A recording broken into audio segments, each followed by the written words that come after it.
औज़ुबिल्लाहि मिनश्शैतानिर्रजीम बिस्मिल्लाहिर्रहमानिर्रहीम। सबसे पहले मैं करगिल प्रेस क्लब के तमाम अरकान बिलखुसूस उनके प्रेसिडेंट का बिल्कुल शुक्रिया अदा करना चाहूँगा कि आप लोगों ने शॉर्ट टाइम पे हमें अपने स्टूडियो में टाइम दिया और हमारे इश्यूज़ एडमिनिस्ट्रेशन तक ख़ासकर हमारे जो ओहदेदार है उन तक पहुँचाने के लिए आपने हमें जो प्लेटफॉर्म दी है उसके लिए हम आपका बहुत बहुत शुक्रिया अदा करते हैं। हमारा जो सबसे पहला जो बर्निंग इशू है अनएम्प्लॉयमेंट का जो इशू है, आप सब लोग जानते हैं कि जब से यूटी बना है तब से लेकर आज तक 4 साल लगभग होने जा रहा है, अब तक कोई रिक्रूटमेंट किसी फाइनल स्टेज पे नहीं पहुंचा है। एसएससी का अभी फर्स्ट रिज़ल्ट आया है, डीएसआरबी का अभी दोनों डिस्ट्रिक्ट में कोई डेट ऑफ एग्जामिनेशन मेंशन नहीं हुआ है।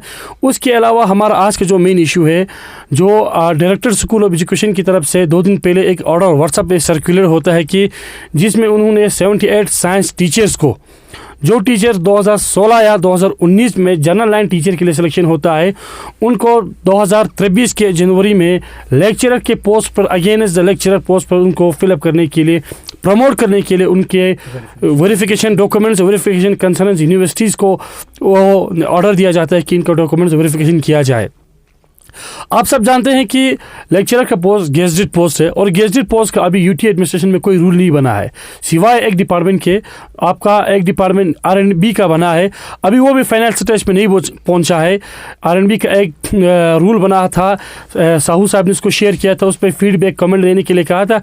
इसके बाद किसी भी डिपार्टमेंट का रिक्वायरमेंट रूल गेजेटेड लेवल के नहीं आया है और एजुकेशन डिपार्टमेंट वाले ये कह रहा है कि हम 50% प्रमोशन कोटा और 50% डायरेक्ट रिक्वायरमेंट के तहत हम इन टीचर्स को हम लेक्चरर बनाने जा रहा है। सबसे पहला तो ये है कि सीबीएसई नॉर्म्स के तहत, एनसीईआरटी नॉर्म्स के तहत जो अब स्कूल सीबीएसई हुआ है उसमें आपके पीजीटी और टीजीटी के लिए कोई प्रमोशन कोटा नहीं होता है, दोनों 100% रिक्वायरमेंट कोटा होता है। डायरेक्टर साहब आपसे रिक्वेस्ट है और ख़ासकर एजुकेशन कमिश्नर सेक्रेटरी, हमारे जो प्रिंसिपल सेक्रेटरी है, उनसे भी हमारा रिक्वेस्ट है कि आप जो order director school of education ने निकला है उसको रिव्यू करे। और सेकंड बात, एजुकेशन डिपार्टमेंट की तरफ से गेजेटेड पोस्ट के लिए कोई भी रूल नहीं आया है। अगर आया है, अगर आप लोगों ने बना है तो अभी तक वो पब्लिक डोमेन्स में नहीं आया है और किसी भी गवर्नमेंट या ऑफिशियल या अनऑफिशियल के तहत अभी तक वो किसी पब्लिक रिप्रेजेंटेटिव या किसी आपके ऑफिशियल तक अभी तक वो सर्कुलेट नहीं हुआ है। और आपने एक ऐसा काम किया है डायरेक्टर स्कूल ऑफ एजुकेशन की डिपार्टमेंट ने कि एक टीचर जब सिलेक्शन होता है तो सबसे पहले उसको जनरल लाइन टीचर कहा जाता है, फिर 7 साल के बाद उसको फर्स्ट टाइम बोर्न प्रमोशन मिलता है। इसके बाद दूसरे 7 साल टाइम के बाद 14 साल के बाद उसको मास्टर डिग्री दिया जाता है, उसको मास्टर प्रमोशन किया जाता है।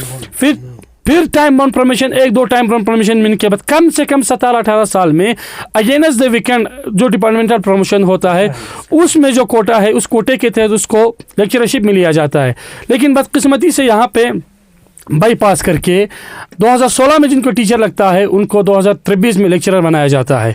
और जो अनएम्प्लॉयमेंट जो वेल क्वालिफाइड यूथ है उनके लिए जो resource person contractual lecturer different high secondary ले और करगिल में भी काम कर रहे थे और आइंदा आने वाले सालों में भी करेंगे, उनके पाँव पे कुल्हाड़ी मारने का काम डिपार्टमेंट एजुकेशन यहाँ पे कर रहे हैं।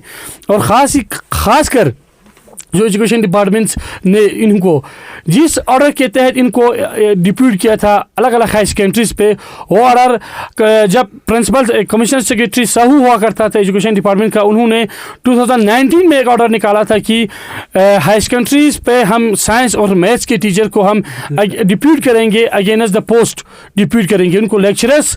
उसमें कोई टर्म्स एंड कंडीशन नहीं था और उसमें साफ लिखा था कि वो मास्टर अपने जो टीचर था वो अपने जो टीचर है अपने पे ही काम करेंगे और उनको जब तक उनका time one promotion year complete नहीं होते हैं तब तक उनको प्रमोशन नहीं दिया जाएगा। लेकिन आज उन सब ऑर्डर को बाईपास करते हुए डायरेक्टर स्कूल एजुकेशन अपना अभी कोई नया रिक्वायरमेंट नहीं होने के बावजूद भी ऐसे रूल्स और ऐसे ऑर्डर इम्प्लीमेंट करने जा रहा है कि जो आने वाले जो हमारे जो हर जो एजुकेशन जो डिपार्टमेंट में जो काम कर रहे हैं या हमारे अनएम्प्लॉयमेंट यूथ से जो वेल क्वालिफाइड यूथ से अलग अलग यूनिवर्सिटीज़ में पढ़ रहे हैं, अलग अलग कॉलेज में पढ़ रहे हैं, उन सब के लिए एक बहुत बड़ी चैलेंज है और बहुत बड़ी अफसोस की खबर है।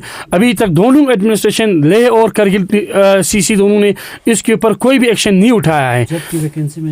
जब हमने इसको आगे से जब पता करने की कोशिश की तो डायरेक्टर ऑफ स्कूल एजुकेशन ने एक पॉइंट टेबल के तहत वैकेंसीज और प्रमोशन कोटास को ऑफिशियली उन्होंने जब दिया है, जब हमारा जो ट्वीट जाने के बाद कि उसमें उन्होंने देखा है कि हमने इनको अगेंस्ट द प्रमोशन कोटा में से दिया है। अब प्रमोशन कोटा में तब दे सकते हैं जब आपके पास उनका वैकेंसी, पहला तो वैकेंसी मेंशन होगा, दूसरा आपके पास उनका टाइम बॉन्ड प्रमोशन का टाइम पीरियड खत्म होगा। अब 4 साल में आप लेक्चरर बनाने जा रहा है, तो क्या दूसरे 4 साल में इनको क्या आप एपीस के लिए क्या आप उनको प्रमोशन पे ले जा रहा है? इतना तो आपको कम से कम सोचना चाहिए था एजुकेशन डिपार्टमेंट को।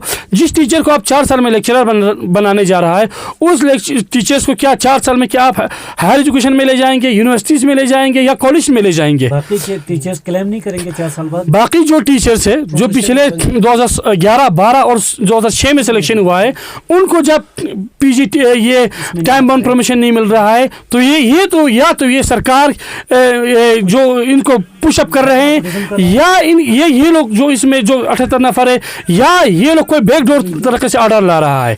इन 78 लोगों के ऊपर सख्त से सख्त कार्रवाई होनी चाहिए, इनके डॉक्यूमेंट्स अच्छे से वेरिफिकेशन होनी चाहिए, और इनके टाइम बाउंड प्रमोशन से पहले इनका कब इनको ज्वाइनिंग ऑर्डर दिया था, कब ये गवर्नमेंट जॉब में आए थे, और क्या ये 78 बंदे क्या 4 साल में क्या इनके पास कौन सी अलग डिग्री है कि इनको 4 साल में लेक्चरशिप दिया जाए? इन सब के ऊपर हम गवर्नमेंट एजेंसी से रिक्वेस्ट करते हैं कि जो भी एजेंसीज है हमारे सरकार की, चाहे वो एडिट वाला हो या हमारे सरकार की दूसरे एजेंसी से, उन सब से हमारे रिक्वेस्ट किया जाए कि इन पर इंक्वायरी किया जाए, और कंसर्न सीओस पर भी इंक्वायरी किया जाए कि इनके ऑर्डर को कैसे पुशअप किया और इनके डॉक्यूमेंट्स को कैसे वेरिफिकेशन किया।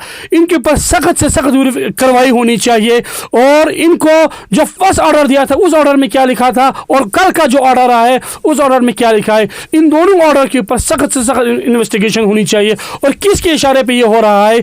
हमने एमपी साहब से भी बात की इस सिलसिले में, जब एमपी साहब करगिल के विजिट में था तो उन्होंने कहा कि ये नहीं होने वाली चीज़ है। लेकिन आज अगर एमपी साहब को, अगर आपको खबर नहीं है, तो आपसे हम रिक्वेस्ट करते हैं कि ऐसे जो काम हो रहे हैं एजुकेशन डिपार्टमेंट के अंदर, इनको बिल्कुल रोकने की ज़रूरत है।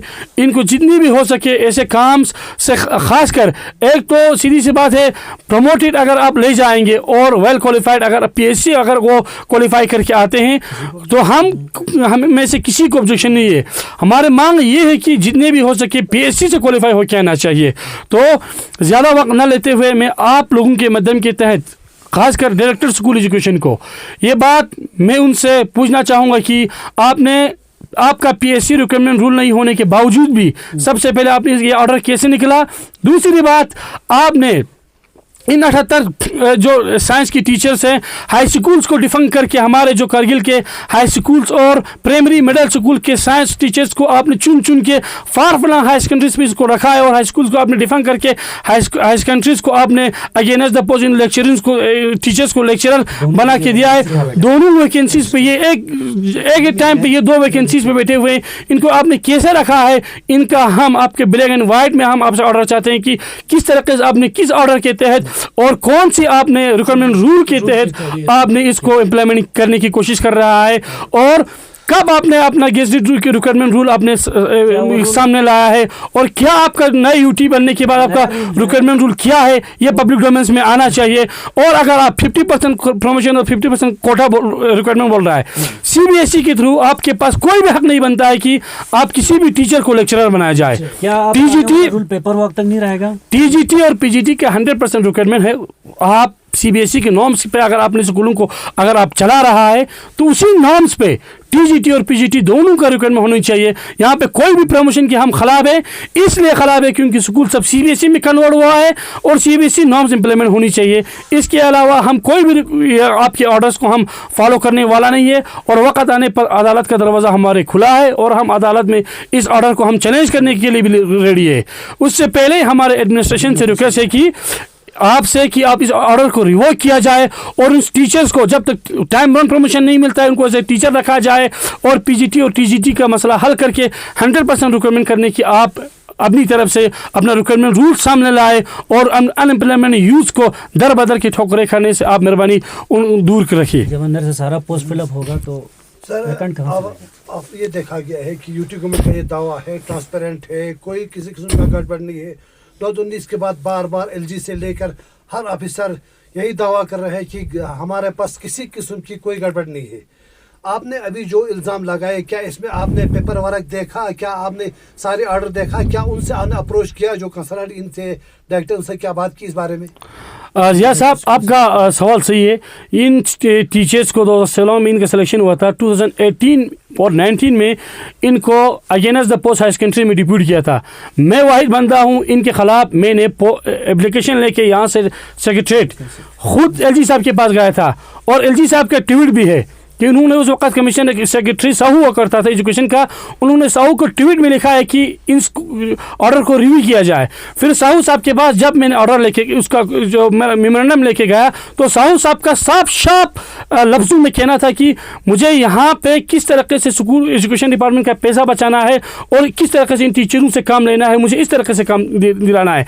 हमने साहू साहब से कहा था कि हम पिछले 3-4 साल से ऐसे contractual lecturer different high secondaries में हम कर रहा है और अनएम्प्लॉयमेंट यूथ को मौका दिया जाए। अगर आपके पास टाइम ऑन प्रमोशन का में से कोई आता है, उनका हमारे पास कोई ऑब्जेक्शन नहीं था, लेकिन आज तो सीबीएसई बना है और आप भी जानते हैं कि 4 साल में लेक्चरर कैसे बन सकते हैं। कौन सा ला है? कौन सा ला है? ऐसा ला अगर कोई नया यूटी ने अगर कोई लाया है, अगर हमारे यूटी ने चलो मान भी लो, अगर 4 साल में किसी को लेक्चरर देने का उन्होंने कोई ला बना है तो पब्लिक डोमेन्स में क्यों नहीं है?